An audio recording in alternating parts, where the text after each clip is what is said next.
आज हमारे सुपुत्र धीरेन्द्र प्रताप सिंह का जन्मदिन है।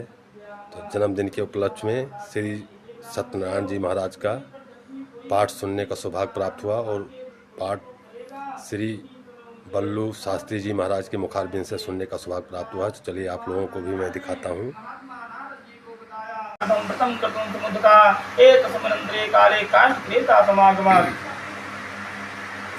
पूज्य महाराज कहते हैं, हे ऋषिगणों, पृथ्वी पर जिसने यह भगवान के व्रत पूजन को किया उसे आप लोग सुने। एक बार वह ब्राह्मण अपने धन संपत्ति के अनुसार बंद भाइयों तथा परिवारजनों के साथ व्रत करने के लिए तैयार हुआ। तो उसी समय एक लकड़ी काटने वाला लकड़हारा आया। वह लकड़ी बाहर रख करके ब्राह्मण के पास गया। ब्राह्मण को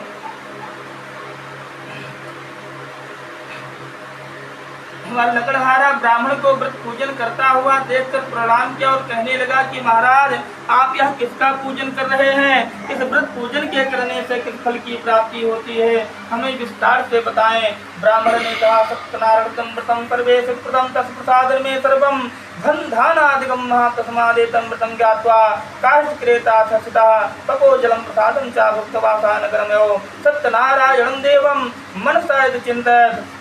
ब्राह्मण देव ने बताया कि सत्यनारायण भगवान का व्रत है जो सभी मनरथों को प्रदान करने वाला है और उसी के प्रभाव से मुझे यह सब महान धन आदि की प्राप्ति हुई है। लकड़हारा ब्राह्मण देव से सारी विधि को सुनकर जल पीकर तथा प्रसाद को ग्रहण करके वह अपने नगर को चला गया और भगवान सत्यनारायण देव के लिए मन से ऐसा सोचने लगा कि आज लकड़ी के बेचने से जो धन मिलेगा, जो धन प्राप्त होगा, मैं उसी धन से भगवान के व्रत पूजन को करूंगा। इस प्रकार वह लकड़हारा मन में चिंतन करता हुआ लकड़ी को अपने सर पर रख करके वह ऐसे सुंदर नगर में गया जहाँ पर धनवान लोग रहते थे, धन संपन्न लोग रहते थे। उस दिन वह लकड़हारा उन लकड़ियों को पहले दिनों से 2 गुना दामों पर लकड़ियों को बेच करके अत्यंत प्रसन्न हुआ तथा प्रसन्न हो गया। फलम निरंतर वह लकड़हारा प्रसन्न होकर के पके हुए केले का फल, शक्कर, घी, दूध, दही, गेहूं का आटा सवाया मात्रा में लेकर के अपने घर गया। तत्पश्चात उसने अपने बंधु भाइयों को बुला करके विधि विधान से भगवान सत्यनारायण के व्रत पूजन को किया। उस व्रत के प्रभाव से वह लकड़हारा धन पुत्र से संपन्न हो गया और उस लोक में अनेकों सुखों का उपभोग करके अंत में वह सत्यपुर वैकुंठ लोक को चला गया। इत श्री स्कंद पुराण रेवाखंडे श्री सत्यनारायण व्रतकथायां द्वितीयोऽध्याय समाप्ति। सत्यनारायण स्वामी की जय। जय सत्यनारायण।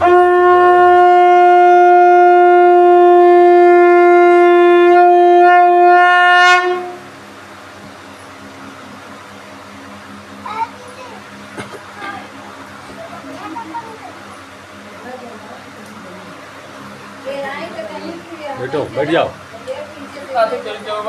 सत्यनारायण महापूर्ववाच प्रणम्ये प्रवक्ष्यामि क्रुद्धमं सत्तमाः पुरातोलकां भुवनां चातेन ऊपर उठाए रहा। जितेन्द्रिया सत्यवादी यो देवालयं मृते ऊपर करो। संदोषदे भार्या तस्कर्मुग्धा चापुरो विवदनास्ते भद्रशीला नीतिरे तस्या व्रतमाचरत् एतस्मिन् अंध्रे तद्साधुरेकाः समागतः।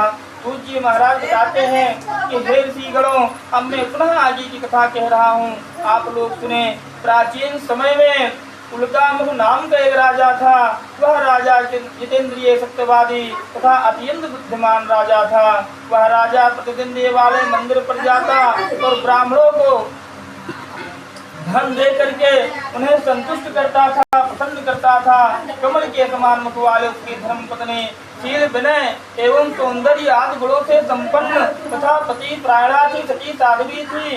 राजा एक दिन अपनी धर्म पत्नी के साथ भद्रशीला नदी के किनारे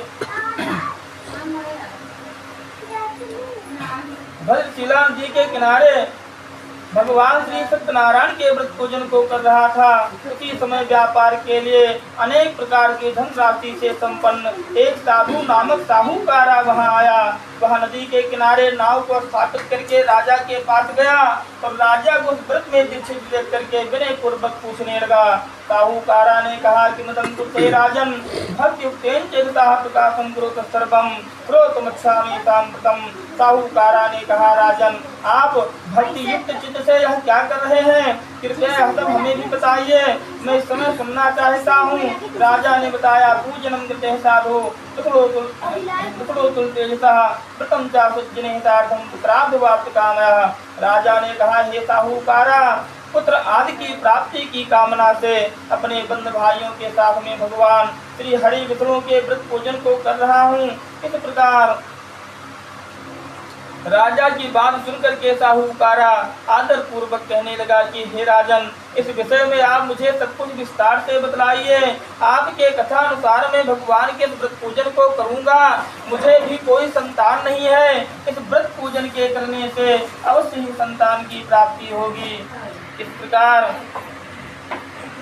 राजा से वह लकड़हारा सारी विधि को सुन करके मन में विचार करके वह व्यापार से निवृत्त होकर के आनंद पूर्वक अपने घर आया और उसने अपनी पत्नी से संतान प्रदान करने वाले इस सदव्रत को विस्तार पूर्वक बताया और कहा, जब मुझे संतान की प्राप्ति होगी तब मैं भगवान के इस व्रत पूजन को करूंगा। इस प्रकार साहूकारा अपनी पत्नी लीलावती को बताया। एक बिंदु से तस्य भार्या लीलावती सती भर्तृक्तानंदित्या भूतग्रम प्रायणः गर्भणीता भूत तस्या भार्या सती प्रसादतः दशमे मासे तस्याः कन्या रत्नं जायते दिने दिने सा वृद्धे शुक्ल पक्षे यथा सती। एक दिन उसकी जो लीलावती नाम की पत्नी थी वह पति के साथ आनंद ऋतुकालीन धर्म चरण में प्रवृत्त हुई और भगवान सत्यनारायण की कृपा से उसकी वह पत्नी गर्भणी हुई और 10वें महीने में उससे एक सुंदर कन्या रत्न की उत्पत्ति हुई। वह कन्या शुक्ल पक्ष की चंद्रमा की भाग दिन प्रतिदिन बढ़ने लगी। उस कन्या का नाम कलावती रखा। इधर लीलावती अपने पति देव से मधुर वाणी में कहने लगी, स्वामी आपने संकल्प लिया था कि संतान होने पर भगवान के व्रत पूजन को करूंगा, क्या उसको करना भूल गए। साहूकारा कहने लगा, विवाह समेत तस्याः करिष्यामृतं प्रिये इद भार्यां समासास्य जगाम नगरं प्रति। साहूकारा अपनी पत्नी से कहने लगा, हे प्रिय, मैं इस समय भगवान के व्रत को नहीं कर सका, किंतु मैं कन्या के विवाह के समय पर भगवान के व्रत पूजन को अवश्य करूंगा। इस प्रकार साहूकारा अपनी पत्नी से कह करके आश्वासन दे करके वह व्यापार करने के लिए नगर की ओर चला गया। इधर कन्या कलावती पिता के घर में पढ़ने लगी। कुछ समय बाद वह साहूकारा नगर में सखियों के साथ खेलती हुई अपनी कन्या को विवाह योग्य देखकर आपस में विचार करने लगा कि कन्या विवाह के योग्य हो गई है। और वह साहूकारा अपने दूत को बुलाया और उसे कहा कि मेरी कन्या के लिए कोई अच्छा सुयोग पर ढूंढ करके ले आओ।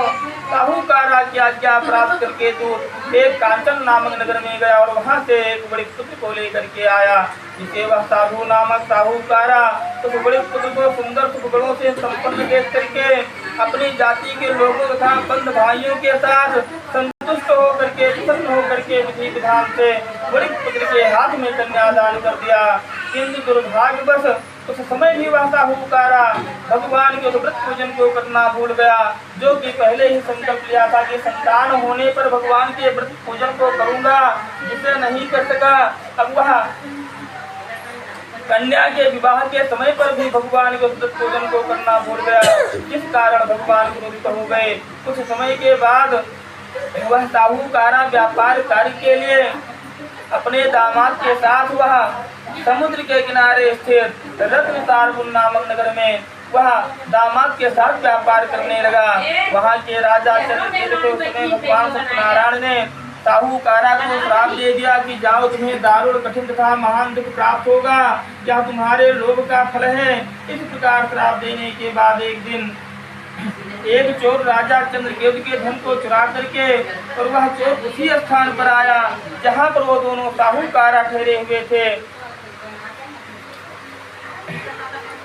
जब चोर अपने पीछे राजा के दूत को दौड़ते हुए आता देखा तो वह भयभीत होकर के डर करके राजा के धन को साहूकारा के पास रख करके छिप गया।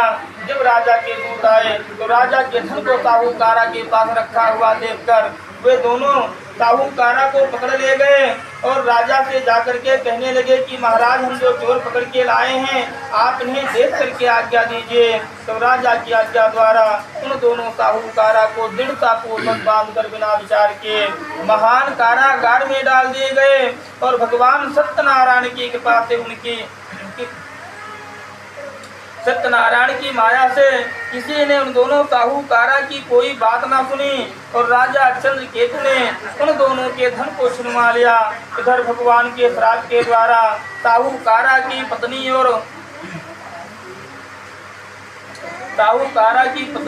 अत्यंत दुखी हो गई और उनके घर में सारा का सारा धन जो रखा था वह चोर ने चुरा ले गया। लीलावती शारीरिक तथा मानसिक पीड़ाओं से युक्त हो गई, भूख और प्यास से दुखी हो गई, अन्न की चिंता में दर दर भटकने लगी। एक दिन कलावती कन्या भोजन के लिए घर घर प्रतिदिन घूमने लगी। एक दिन भूख से पीड़ित होकर के कलावती एक ब्राह्मण के घर गई। वहां जाकर उसने भगवान सत्यनारायण के व्रत पूजन को देखा। वहां बैठ करके उसने कथा को सुनी और वरदान मांगा। तदंतर प्रसाद को ग्रहण करके वहां कुछ रात होने पर घर गई। माता कलावती कन्या मातु प्रेमतः पुत्री रात्रो सुता पुत्र किंते मनसु वर्तते। माता लीलावती ने कलावती कन्या से प्रेम पूर्वक पूछा, पुत्री रात में तू कहाँ थी, कहाँ रुक गई थी, तुम्हारे मन में क्या है? कलावती कन्या तुरंत माता से कहने लगी, माँ मैंने एक ब्राह्मण के घर में मनोरथ प्रदान करने वाला भगवान के व्रत पूजन को देखा है। कन्या की उस बात को सुनकर के साहूकारा की पत्नी अत्यंत प्रसन्न हुई और वह साहूकारा की पत्नी बंद भाइयों के साथ भगवान सत्यनारायण के व्रत पूजन को किया और प्रार्थना किया कि भगवान आप हमारे पति और दामाद के अपराध को क्षमा करें, वे दोनों अपने घर शीघ्र आ जाएं। इस व्रत से भगवान सत्यनारायण पुनः संतुष्ट हो गए और उन्होंने राजा चंद्रकेतु को स्वप्न दिखाया और स्वप्न में कहा कि राजन प्रातः काल उन दोनों साहूकारा को छोड़ दो और वह सारा धन भी उनका दे दो जो तुमने समय से छीन लिया है, अन्यथा राजधन एवं पुत्र सहित तुम्हारा सर्वनाश कर दूंगा।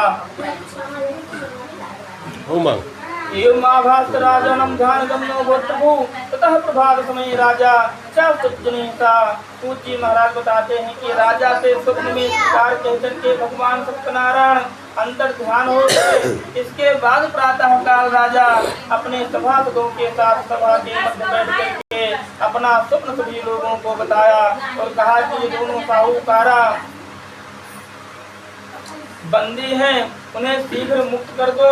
और राजा के वापस करके रात्र दोनों महाजनों को बंधन से मुक्त करके राजा के पास ले आए और विनय पूर्वक कहने लगे, महाराज हम बेड़ी बंधन से मुक्त करके इन दोनों साहूकारा को ले आए हैं।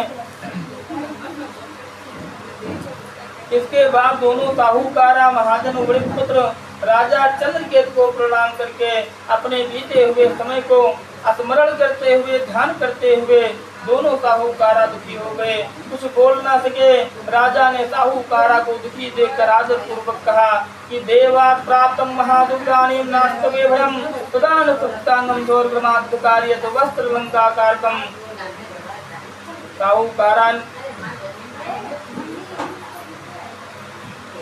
साहूकारा को दुखी देखकर राजा कहने लगे कि आप लोगों को प्रारब्ध से महान दुख प्राप्त हुआ है, अब तुम्हें इस समय कोई भय नहीं है। इस प्रकार कह करके राजा उनकी बेड़ी बंधन करवा करके और कर्म आदि करवाया, दाढ़ी बाल बनवाया और राजा को नए नए वस्त्र आभूषण पहनाए, स्वर्ण मुद्राएं दे करके दोनों साहूकारा को संतुष्ट किया तथा सामने बुला करके वाणी द्वारा अत्यधिक आनंदित किया और पहले जो धन लिया था उसे दूना करके दिया। नंतर वह राजा पुनः उनसे कहा कि हे साहूकारा अब आप अपने घर को चले जाएं। राजा को प्रणाम करके साहूकारा कहने लगा, महाराज आपकी कृपा से आज हम अपने घर के लिए जा रहे हैं। इस प्रकार कह करके वे दोनों महावेश्यों ने साहूकारा ने अपने घर की ओर प्रस्थान किया। श्री स्कंद पुराण रेवाखंडे श्री सत्यनारायण प्रतिभायाम तृतीयोऽध्याय समाप्ति। श्री सत्यनारायण स्वामी की जय। जय हो।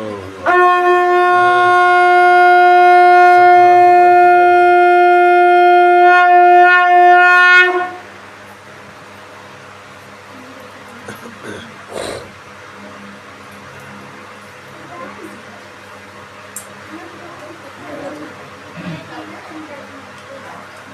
चतुर्थ अध्याय श्री सत्यनारायण नमः।